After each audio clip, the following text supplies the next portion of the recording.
Hello দর্শক বন্ধুরা, হাসি খুশির ব্লগে আপনাদের সকলকে স্বাগত জানাই। আজ আমি নিয়ে এসেছি ডাল পকোড়া। রাস্তার ধারে ঠেলাগাড়ির মুচমুচে যে পকোড়াগুলো পাওয়া যায় সেগুলো কিভাবে তৈরি করে আমি সেই পদ্ধতি আজ আপনাদের সঙ্গে শেয়ার করব। এখানে কিন্তু দু রকমের ডাল লাগবে। আমি এখানে মটর ডাল আর ছোলার ডাল নিয়েছি। তবে যে ডালই নিন না কেন সে ডালটা কিন্তু সম পরিমাণে নিতে হবে। যদি 200 গ্রাম ছোলার ডাল নেন, 200 গ্রাম মটর ডাল নিতে হবে। আমি কিন্তু সেইভাবেই নিয়েছি। আমি এখানে 150 গ্রাম ছোলার ডাল আর 150 গ্রাম মটর ডাল 2 ঘন্টা ভিজিয়ে রেখেছিলাম। এরপর আমি জল ঝরিয়ে বেটে নেব। সঙ্গে দিলাম লঙ্কা আর অল্প আদা। তবে আদাটা কিন্তু খুবই সরু সরু করে কেটে দিতে হবে, না হলে ডালটা বাটা হবে কিন্তু আদাটা বাটা হবে না। এই দেখুন, তবে আমি ডালটাও কিন্তু খুব মিহিভাবে বাটাইনি, একটু গোটা গোটা রেখে দিয়েছি।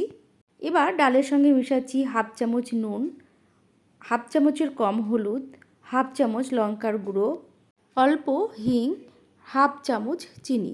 তবে হাফ চামচের কমও আপনি দিতে পারেন, তবে চিনিটা দিতেই হবে, না দিলে কিন্তু এর টেস্টটা ভালো আসবে না।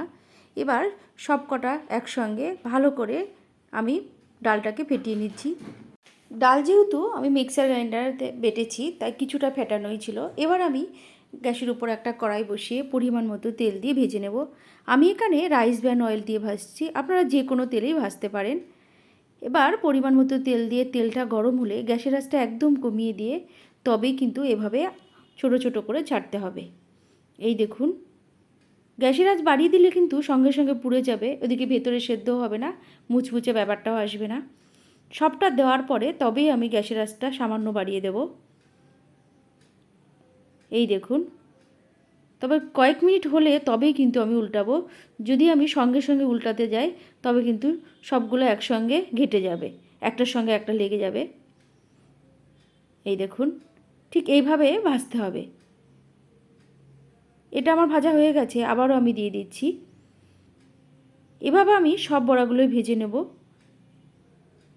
এই দেখুন, এখানে আপনি আরও ছোটও করতে পারেন বা একটু বড়ও করতে পারেন, তবে ছোট হলে সবচেয়ে ভালো হবে, মুচমুচে ব্যাপারটা ভালো আসবে। এই দেখুন, আমি ছোট ছোট করেছি। এভাবেই আমি সব বড়াগুলো ভেজে নিলাম। এই দেখুন, আমার সব বড়াগুলো রেডি হয়ে গেছে, আমি নামিয়ে দিয়েছি। আপনারাও একইভাবে তৈরি করুন। আমার রান্না আপনাদের কেমন লাগছে অবশ্যই জানান আমার কমেন্ট বক্সে। তাহলে বন্ধুরা, আজকে আসছি, অন্য দিন আসবো।